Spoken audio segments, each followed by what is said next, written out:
Welcome one, welcome all to the Funhouse. I am Uncle Salty. This is episode 9, and it's playtime. Today, we are unboxing, looking at, and discussing the Masters of the Universe, New Eternia, Man-at-Arms.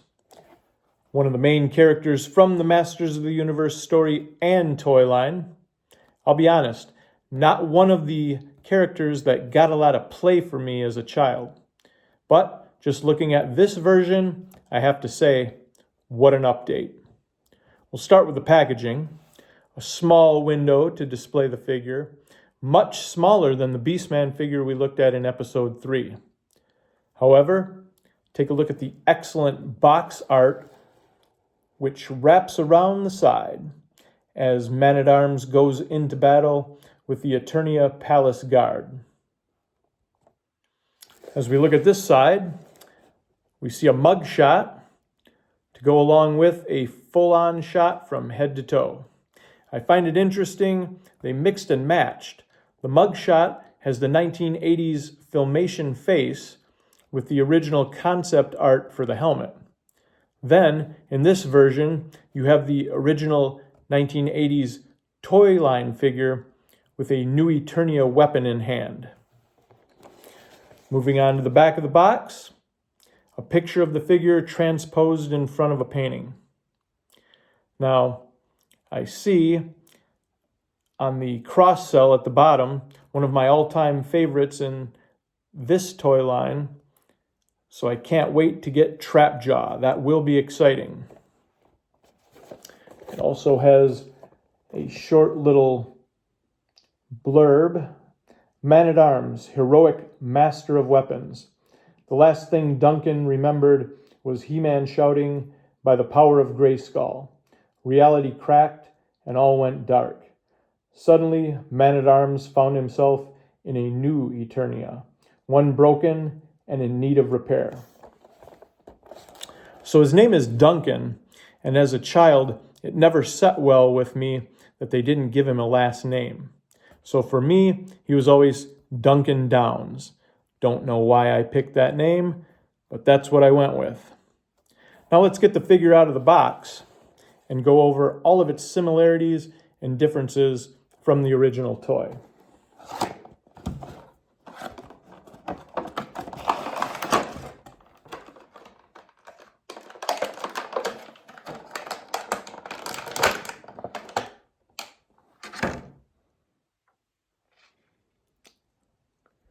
We'll stand him up here. Maybe. Maybe we won't. Doesn't seem to want to stand. Please be patient as I get him situated here. That will work. All right. Now we got him. And he comes with a lot of accessories. As we go inside the box here.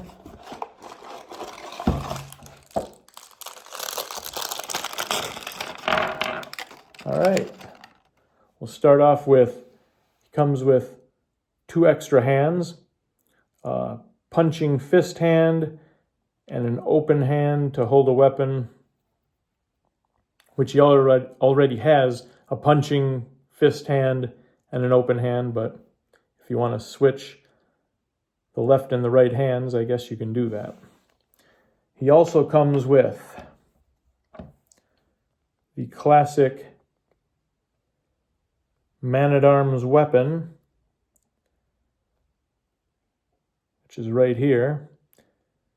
And if you don't want to use that, you can pop on the added piece and display it like this. Now, I wish it was a real chain. I think that'd be really cool because you could swing it around, and I think that'd be a really cool thing to do, but they probably didn't put a chain on it for 2 reasons. A little more expensive, and you don't want a little kid playing with something like that and possibly getting hurt. We'll set that off to the side. And it also comes with an additional head, like the 1980s Filmation cartoon, and it comes with the classic Man-at-Arms helmet. I personally like the old 1980s toy line head, and I like the original concept art helmet. So that's the way I'll be displaying my figure. Similarities for the figure are obviously the classic green bodysuit and yellow armor. The main difference that I see right off the bat is instead of giving him a furry loincloth like every single one of the original Masters of the Universe figures had, he gets a leather cod piece and a different kind of a belt. Let's go through the articulation. We'll get the weapon out of the way. The head moves left and right. It also moves up and down. You can put it all the way down and cover his face. Arms rotate 360 degrees forwards and backwards. We have a swivel at the bicep and a swivel that turns at the wrist. Moves side to side. There's no ab crunch because of the chest plate. The legs are double jointed, very tight, but double jointed. Swivel at the boot cut. And his feet move slightly up and down, not very much, but slightly up and down, and twist from side to side. All of the armor that he comes with can be removed. I like the logo on the shoulder plate. That's kind of neat. It also has another logo on the back, which is a nice little added feature. Now, you see the little slot here. You can take the weapon and plug the weapon in on the back and have him carry it around in that fashion if you'd like. I like that the new Eternial line not only has the added articulation, but has so many other added little features like the extra head and helmet and extra weapon to go along with it. But that, my friends, is Man-at-Arms.